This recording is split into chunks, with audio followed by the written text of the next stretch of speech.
ಧಾನ್ಯಲಕ್ಷ್ಮಿ, ಧನಲಕ್ಷ್ಮಿ, ಸಂತಾನಲಕ್ಷ್ಮಿ, ಸೌಭಾಗ್ಯಲಕ್ಷ್ಮಿ, ನಮ್ಮವ್ವ ನಿನ್ನ ಪೂಜೆನ ಸಾಂಗವಾಗಿ ನೆರವೇರಿಸ್ಬಿಟ್ಟಿದ್ದೀನಿ ಕಣವ್ವ. 1ಕ್ಕೆ 10 ಆಗಿ, 10 100 ಆಗಿ, 100 1000 ಆಗಿ, 1000 ಲಕ್ಷ ಆಗಿ, ಲಕ್ಷ ಕೋಟಿ ಆಗಂಗ ಅನುಗ್ರಹಿಸವ್ವ ನನ್ನವ್ವ. ಆದ್ರೆ ಪಾಕಿಸ್ತಾನ ನಮ್ಮನ್ನು ಕೆರಳಿಸಲೇಬೇಕೆಂದು ಮಿಲಿಟರಿ ನೆಲೆಗಳ ಮೇಲೆ, ಅದಕ್ಕಿಂತ ಹೆಚ್ಚಾಗಿ ಶ್ರೀಸಾಮಾನ್ಯರ ಮೇಲೆ, ಅದಕ್ಕಿಂತ ಹೆಚ್ಚಾಗಿ ಕೆಲವು ನಿರ್ದಿಷ್ಟ ಧರ್ಮಗಳ ಆಧಾರದ ಮೇಲೆ ಕೆಲವು ದಾಳಿಗಳನ್ನ ಮಾಡಿ ತನ್ನ ತೆವಲ್ ತೀರಿಸ್ಕೊಳಕ್ ಟ್ರೈ ಮಾಡ್ತಿದೆ ಅಂತ ಕಾಣುತ್ತೆ.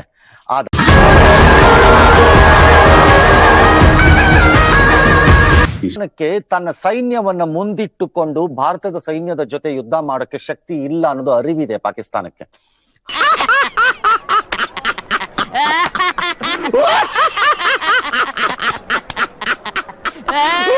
ಸ್ಟಿಲ್ F-16 ಯೂಸ್ ಮಾಡ್ದಂಗಿದೆ. ಒಂದನ್ನು ಹೊಡೆದಿದ್ದಾರೆ ಅಂತ ನೀವು ಹೇಳ್ತಾ ಇದ್ದೀರಿ, ವಿಚ್ ಮೇ ಬಿ ನಮಗ್ ಗೊತ್ತಾಗತ್ತೆ ಅದು ಆಮೇಲೆ ಹೊಡೆದಿದ್ದಾರೆ ಇಲ್ಲ ಅನ್ನೋದೆಲ್ಲ ನಮಗ್ ಬರುತ್ತೆ.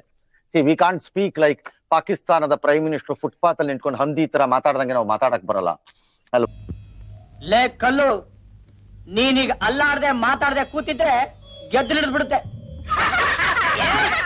ಅವನೊಂಥರ ಬೊಗಳ್ತಾ ಇರ್ತಾನೆ ಅವನು, ಈ ಪಾಕಿಸ್ತಾನದ ಪ್ರೈಮ್ ಮಿನಿಸ್ಟರ್. ಅವನು ಯಾತಕ್ ಬೊಗಳ್ತಾನೆ ಅಂತ ನಮ್ಗೆ ಯಾರಿಗೂ ಗೊತ್ತಾಗಲ್ಲ. ಹೌದಲ್ವಾ? ಇದು ಯೋಚನೆ ಮಾಡ್ಬೇಕಾಗಿರೋ ವಿಷಯನೇ. ಹಂಗ್ ಹೊಡ್ಕೊಂಡ್ ಪ್ರಯೋಜನ ಇಲ್ಲ ಸರ್. ಇದನ್ನ ತಗೊಂಡು ಈಗ ಹೊಡ್ಕೊಳ್ಳಿ, ತಗೊಳ್ಳಿ. ಈ ಒಂದ್ ನಾಯಿ ಬೊಗಳ್ತಾ ಇದ್ರೆ ಅದು ಮನುಷ್ಯರನ್ನ ನೋಡ್ ಬೊಗಳುತ್ತು ಅಂತಾನೋ, ಇನ್ನೊಂದ್ ನಾಯಿ ನೋಡ್ ಬೊಗಳುತ್ತು ಅಂತಾನೋ, ಅಥವಾ ಏನೋ ಒಂದ್ ಪ್ರಾಣಿ ನೋಡ್ ಬೊಗಳುತ್ತು ಅಂತಾನೋ, ಅದಕ್ಕೇನೋ ಗಾಬರಿ ಆಯ್ತು ಅಂತಾನೋ ಅನ್ನಿಸ್ಬೋದು. ಬಟ್ ಇವನು ಏನಕ್ಕೆ ಬೊಗಳ್ತಾನೆ ಅನ್ನೋದೇ ನಮ್ಗೆ ಅರ್ಥವಾಗಲ್ಲ. ಇವನು ಜೋಕರ್, ಇವನು ಈ ಪಾಕಿಸ್ತಾನದ ಪ್ರೈಮ್ ಮಿನಿಸ್ಟರ್ ಇವನು ಬೇಸಿಕಲಿ.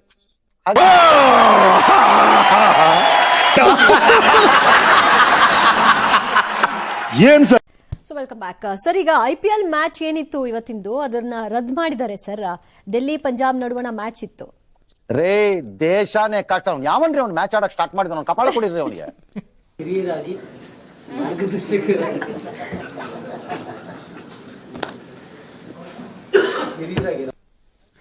ಮ್ಯಾಚ್ ಅಂತೆ, ಮ್ಯಾಚ್ ಇವ್ರು ತಲೆ ಬುರ್ಡೆ.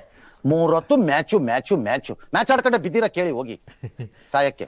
ಇವ್ರು ಬ್ಯಾಟನ್ನೇ ಹಿಡ್ಕೊಂಡು ಹೊಂಟು ಬಿಡ ಕೇಳಿ, ಎಲ್ಲ ಪಿಸ್ತೂಲ್ ತರ ಗುಂಡು ತರ ಬ್ಯಾಟು. ಒಬ್ಬ ವಿಕೆಟ್ ಹಿಡ್ಕೊಂಡು ಹೊಂಟು ಬಿಡ್ಲಿ ಬರ್ಜಿ ತರ, ಹಳೆ ಕಾಲದ ಯುದ್ಧ ತರ ಬರ್ಜಿ ಟೈಪ್ ಹಿಡ್ಕೊಂಡು ಹೊರಟು ಬಿಡ್ಲಿ ಇವನು ಬೇಕಾರೊಬ್ಬ. ನನ್ ಪ್ರಾಣ ಉಳಿಸ್ಬೇಕು, ನನ್ನ ಹೆಂಡತಿ ಮಕ್ಕಳು ಕಾಪಾಡ್ಬೇಕು, ನೀವೇ ನನ್ನ ಉದ್ಧಾರ ಮಾಡ್ಬೇಕು. ನಾನ್ ಕಾಮನ್ನಾಗೆ ನೋಡ್ತಾ ಇದ್ದೀನಿ, ನೀನೇ ಯಾಕೋ ದಿಗಲ್ ಬಿದ್ದವ್ ನಂಗೆ ಕಾಣ್ತಾ ಇದೀಯಾ? ದಿಗಲ್ ಬೀಳಲ್ವೋ? ಬೀಳಿಸ್ತೀನಿ. ಎಲ್ಲಿ ನಿಮ್ ಗುರು? ಹೇಳಲ್ಲ. ತೆಗೆದು ಬಿಟ್ರೆ ನೀನೇ ಬಾಯ್ ಬಿಡ್ತೀಯ.